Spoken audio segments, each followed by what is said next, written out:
This is how you use Volvo self-parking feature. Swipe to the left, press park in, and you start driving, looking for cars. The car is actually looking for a spot where it can fit. So you don't want to drive too fast. Let's see if it's going to pick this spot right here.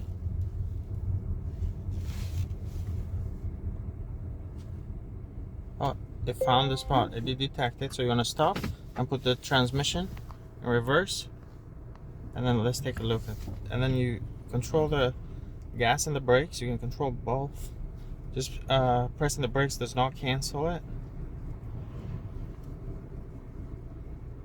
You can see this blue line here shows the progress, how far you've gotten. So,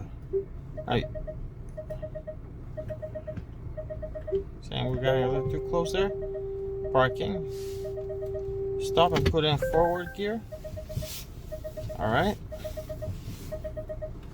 Alright, so I took over the steering there, so it got canceled. But that's it. It did a really good job parking in this case.